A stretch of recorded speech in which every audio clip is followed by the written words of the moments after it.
No worries. I feel I don't know, special that I got to break your first time. Yeah. Creative juice. Hello, hello. Hello. I didn't expect that whole professional setup. Oh, I know. Can you hear me? Yeah, yeah. Yeah, I just got this microphone. So this is like the first time I've done a Zoom call too. Really? Yeah. So I didn't know how to work anything. I was just like during this whole COVID, you got to avoid Zoom.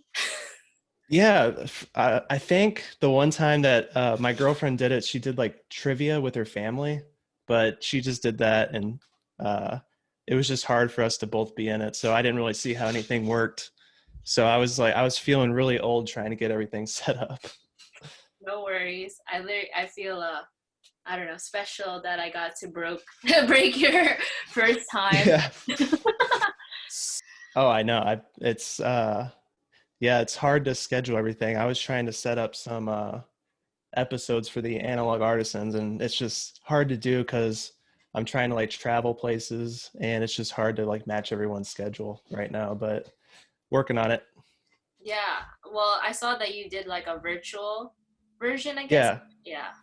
Yeah, that was pretty interesting because Bray, the guy who I did it on, he does YouTube, so he already has like a whole bunch of video of him shooting and uh, like kind of B-roll footage. So I just got a bunch of his photos together, and then I could like put his video on top of everything, and then we just did the interview on Instagram Live. So That's cool. yeah, that worked out pretty well. Yeah, because I was like, I don't know if you're the type of person like if you make something a certain way, you're like I have to like commit and like wait it out. But then I feel like because you did that, maybe you're not. I don't know. Yeah, well, I thought I was, but there's just a lot of people that are in different countries as well that I would like to do episodes on. So it was kind of like a test run to see if it would work. And just as long as like I I don't know if I'd put it out there if I couldn't get like everything technically good, like good audio and stuff like that. So just as long as people have like some equipment to maybe get like good audio or something, I don't see any problem with it. And it would give me a nice connection with people that I can't meet up with because they're so far away. Yeah. I mean, sometimes it's better to just like I say it's better to have something than nothing, but Hmm. at the same time, well, also we don't know when this is all going to change and be better. Right. uh, but the reason why I asked that too, because I could tell with your videos, you could get the idea that you really care about the quality of your videos, right? Hmm. So for me, I was like, he's not gonna half-ass this, like, you know what I mean? So I was just like Yeah. wondering your thoughts on that. Yeah. I like it. I like it both ways. I love when something's like super formal and like cut up and nicely edited, and then I just love the rawness too. Just like because I listen to a lot of podcasts, and I know podcasts are edited, but it's more just a conversation. It's not like an interview or anything like that. So I'm definitely a fan of those too. Chris Carl. Yeah, yeah, Hmm. yeah. Like that was like very like serious tone. Yeah. Hmm. He has a lot of questions already sorted out beforehand. So uh, that was a nice little introduction though, because I've never been on anything like that before. So it was nice to get some experience. How did you feel like doing? Were you like nervous before you did it or? Yeah, I'm always nervous. Like even when, because like I'm a wedding videographer for my main job, and even when I do like client calls or anything like that, I get super nervous. But when I meet up with them in person, it's completely different. Like I'm not nervous at all. Like it's just really weird with like phones and stuff like that. I don't know why, but it just is. No, yeah, I'm the same way. I think I'm much better in person. So I feel like people get the wrong idea when I text, especially. They're like, you're so serious or you're mad cold. And I'm like, Yeah, I just text that way. yeah. That's how I am on the phone because like people can't see your face or like the gestures you're making, and I'm just like really like monotone, I guess, and I don't really have like much personality in my voice. So people might take that the wrong way when they're on the phone with me, when I mean like perfectly well, but they might think something completely different. I wouldn't want to say that you don't have any personality. I think it's just that you're just more like, I feel like down to earth.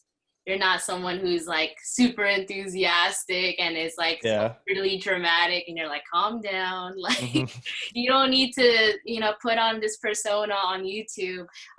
That's something that I respected that you brought up in one of your videos. It's like, this is how I talk and Hmm. this is who I am. And I'm not somebody who's trying to, be something else. So I respect that a lot because I always have that like conversation. I'm like, I want to just present myself like this. And if you don't like it, you could go watch someone else. Yeah. I watch a lot of people that are like really enthusiastic and stuff, and like more power to them. It works for them. And I honestly enjoy that when people are like that. Like, I don't even know if I would like my like watching myself because the way I talk, but I guess it is real. And as long as I'm like given decent information and tips and stuff like that, I guess it doesn't really matter how you talk. Yeah. Well, especially if they're like true subscribers, I guess. They'll Hmm. watch whatever you do, whether you talk Yeah. about photography or not. Yeah. Because when I first started, like obviously you want to like grow an audience because you think you have something different and stuff like that. But I definitely didn't think that I would have even like close to 3,000 subscribers or anything like that. So I'm like super thankful for that. But I the most thing I'm excited about is just that leading to like different opportunities with interviewing and like showcasing different artists, because it's like I'm not really like a photo walk kind of guy or anything like that. It's like I just want to go somewhere, interview someone, like show them working and then show their work and like put that all into a nice package. Cause it's not going to be interesting watching me like walk around and taking photos to like music. Cause I'm just like not that type of person. So I just let my videography and like editing talk in that way and then let everyone else showcase their work. And then with the other videos, I just try to make something that kind of is a mix between like showing my work and just informing people, because that's pretty much everything that I learned from photography was from YouTube. So I just want to be able to inform people for free, because I don't think anyone should ever pay for education because it's already all out there. You just have to find it. And that goes back to like me going to college, because I went to college for TV and film and I didn't learn anything and I didn't make the connections that I was supposed to make because nobody told me how important connections were. So it's like I have a little vendetta against like just paying for education and stuff like that. So as long as I can put out information for free and entertain people for free, it's like I'm all for that. That's such a interesting perspective because like my background is like going to art school for photo, then dropping out. A lot of people think I dropped out because like, oh, you couldn't afford it. It's like not even much more to that. Obviously in your early 20s, you're like, oh, I'm gonna party or whatever. My dad was like, go be ahead of like the game. Why don't you like learn from people? So when I found out you were a wedding videographer, I was like, oh, we have something else in common. I was more of like a second shooter, which I always feel like is better because you could, after the wedding, get paid and never see the photos again. Yeah, that Yeah, definitely. compared to being the primary, as much as I like to direct, like I rather direct like people, in my control of a scene than like the wedding is not my wedding, Hmm. so like I'm directing them how to pose, but it's like not my wedding. I have to also be considerate of the bride and the groom. That's why I could also sense like the way how your footage is. I was like, he has to have some background. It's not like he just like starts filming and it looks amazing. Yeah, I kind of had like an upper hand in that department, because like even like learning photography, because I mean I started film photography last September, but it's like I've been shooting weddings on video for like 7 years. So it's like I knew like shutter speed, aperture, stuff like that. So it wasn't really that hard. And I've always been like messing around with taking photos, but just never seriously. so I did have an upper hand in like learning film, but so I had that going for me. And then like the video stuff, that was pretty nice because I had already had all this equipment and stuff. So I just figured I should put it to use. And uh, yeah, a lot of people like commented on that, like, how do your videos look so good? I'm like, well, I went to school for it and I've had like 7 years of experience. So that might be a reason why it looks a little bit better. But I'm definitely still learning with YouTube about like pacing and presentation and stuff like that, stuff that you can't learn shooting a wedding. Yeah, no, I mean you can if you have to do a same day edit. Oh, I've done one of those, and that was insane. That was definitely the most stressed I've ever been during a wedding. Would you have to film and edit, or you have someone editing while you're filming? So I brought a laptop, and so like any downtime that we had, I would just transfer the footage over and like start putting it in the timeline.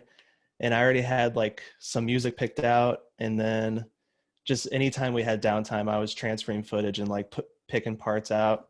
But it was really rewarding at the end because then you get to play it in front of everyone at the reception, and that was super cool because we've never done that before. But definitely a nerve-wracking experience, but it all worked out in the end.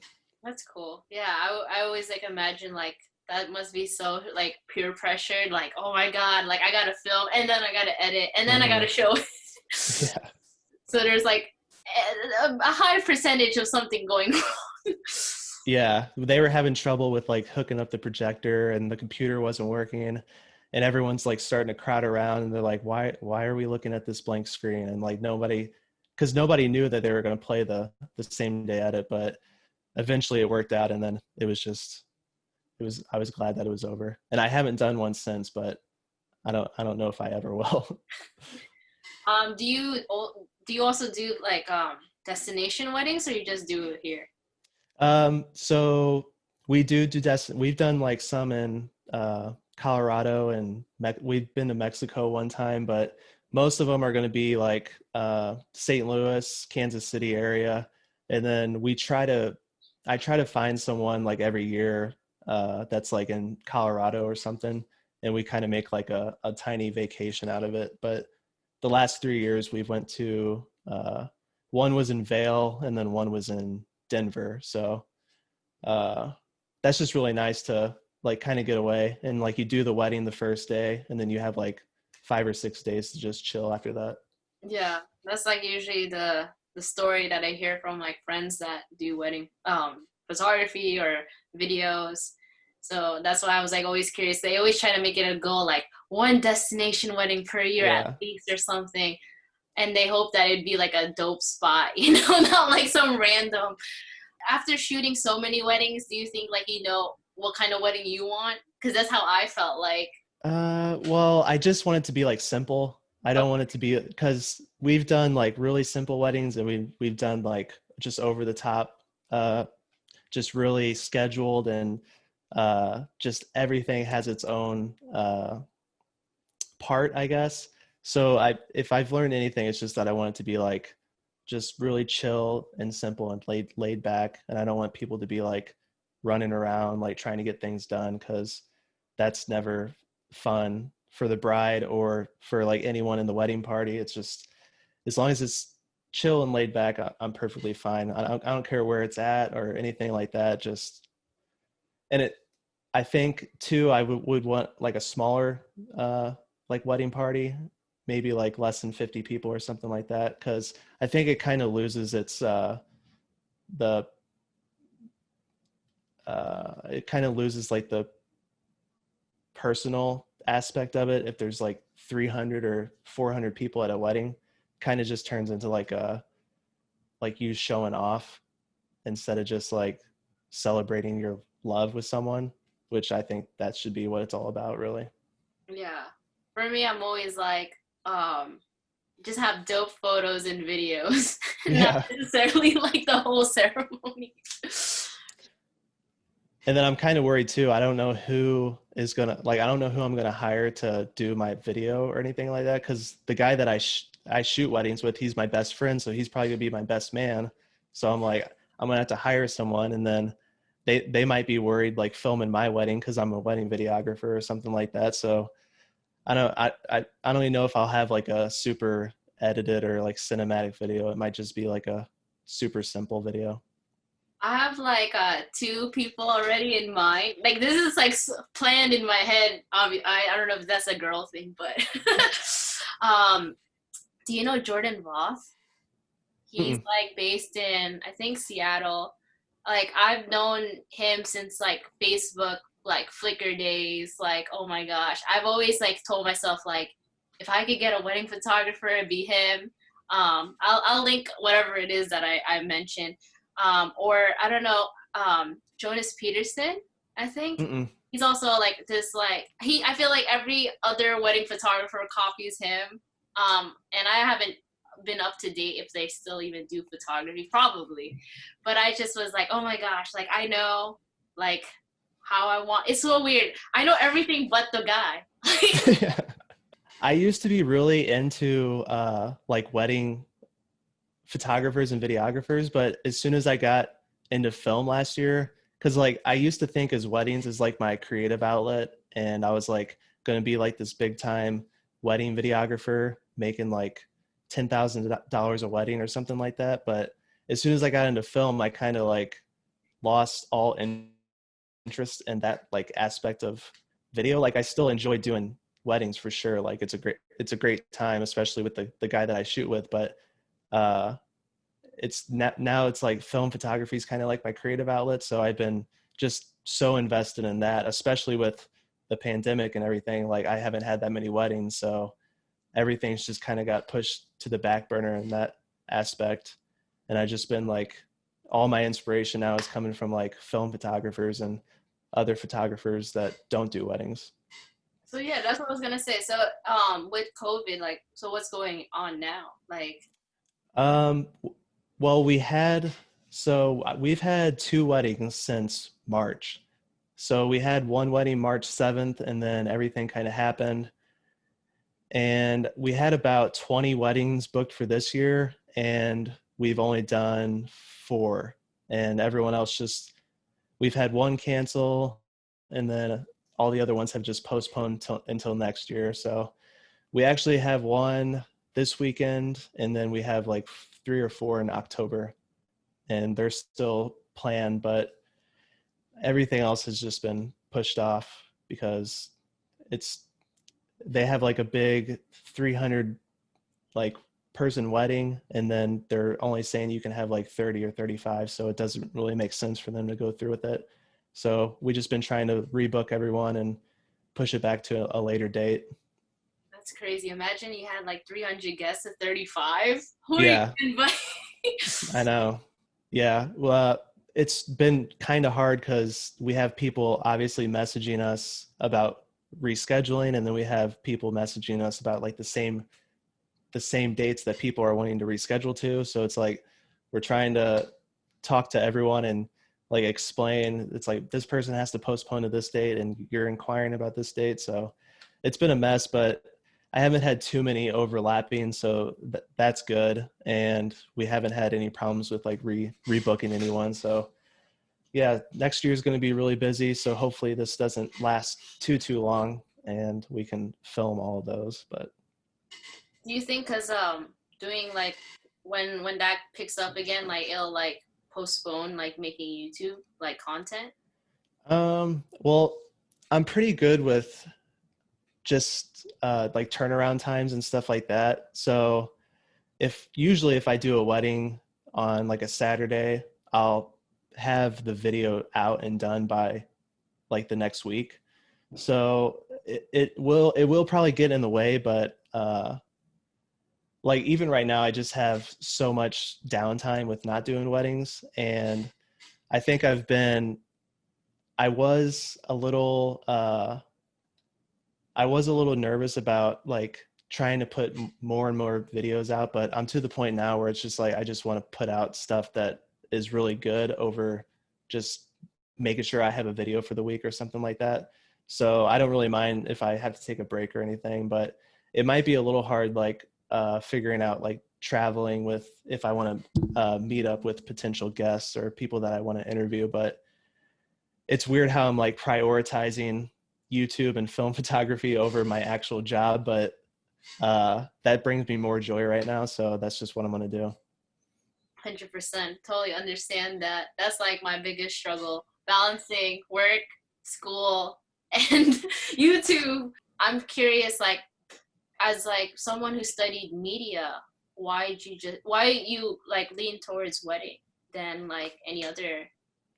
Well, I had like this whole, because I was young and stupid and no one really told me different, that I was like, I'm going to be like this big time video director, like going out to LA or Hollywood or something like that. But you realize really fast once you get in that it's all about the connections that you're going to make with people. And I didn't make those connections. So I was pretty lost when I got out of college. And I was like applying to all these media places in St. Louis and nobody was hiring me. And I only got like a couple interviews. And that was really frustrating because I'm like, I would see the people that they hire afterwards and their work wasn't that great. And I'm just like, well, they got that because they either had a connection or they just interviewed better than me, which is stupid. So my roommate at the time his sister was getting married and they knew that I was like into video and stuff like that. So they asked me if I would film it and they like rented a camera for me and I filmed it and I liked it. And then my dad at the time, he was like, if you really want to go into this, I'll like buy a camera for you and buy all the equipment for you. And you can like do that if you want to do it. And I'm like, well, yeah, I would rather do that than like sit at home and not have a job. So I started offering weddings for like super cheap and I made a ton of mistakes and I learned from those mistakes and it kind of just snowballed from there. And just people like word of mouth and stuff like that. Like we don't do like ads or anything. We just use like social media and word of mouth and yeah, it kind of snowballed from there. So Yeah, that just got me curious because like I don't know if you get this question, but it's always for me, it's like, what do you want to do? Or like, what do you want to be known as? I was like, I don't know. Like sometimes, yeah, I just want to like, when it comes to like photography and stuff like that, like, I just want to be honest with people. I want to be real with people and I don't want to be fake ever. Like what you see is what you get. And it might like, some people might not agree with it, but it's just like, I'm just not going to put on a front for anyone. And I just want my work to reflect that. And I want my work to be real and authentic. And because I see that a lot, especially in the wedding industry, people doing things because it either gets them more money or gets them more followers or something like that. A lot of the earlier videos I did, I would try to like, because like if I did take pictures, it would usually be just like me and then the person I'm taking photos of. So I wouldn't have like much behind the scenes or like B-roll or anything like that. So I would have to be like kind of creative in like the edit and like how I show the pictures and like the music and stuff like that. So that was like a workaround to not having like behind the scenes and stuff like that. If I had like a dedicated person that would come out with me and shoot, like that would be the best because it'd just be extremely easy to edit that together. But a lot of the times I'm just either out by myself or I'm taking photos of like one or two people. So it gets kind of hard in that aspect. And it's just like, once you start thinking about setting up the camera for the YouTube video, then it's like you're paying attention to that and you're not focusing on the pictures. So